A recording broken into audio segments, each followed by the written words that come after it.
Welcome to my channel Bharti's kitchen. আলুগুলোকে আমি এরকম সরু করে কেটে নিয়েছি এবং কেটে নেওয়ার পরে ভালো করে ওয়াশ করে নিয়েছি।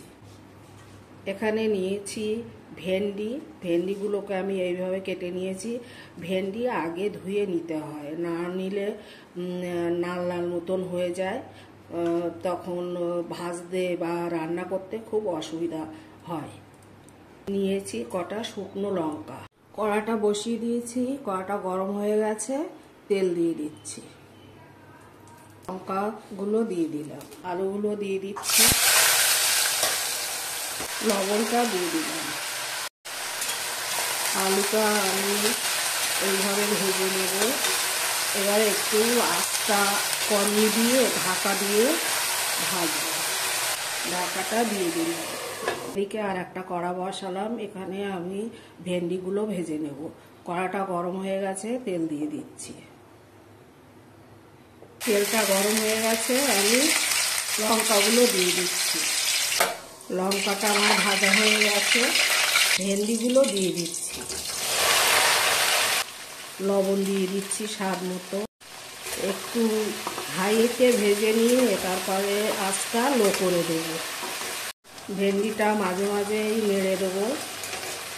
আর এরপরে এই অবস্থায় যখন আসবে তখন আমি অল্প আঁচে রান্না করব। ভেন্ডিটা মাঝে মাঝে ঢাকা দিয়েই রান্না করব। দেখো কত সুন্দর হয়েছে, সবগুলো নরম হয়ে গেছে। বেশি নাড়বো না, আস্তে আস্তে নেড়ে দিয়ে দিয়ে অল্প আছে এটাকে ভাজবো। এর কালারটা যাতে চেঞ্জ না হয়, এরকম সবুজ সবুজ থাকে।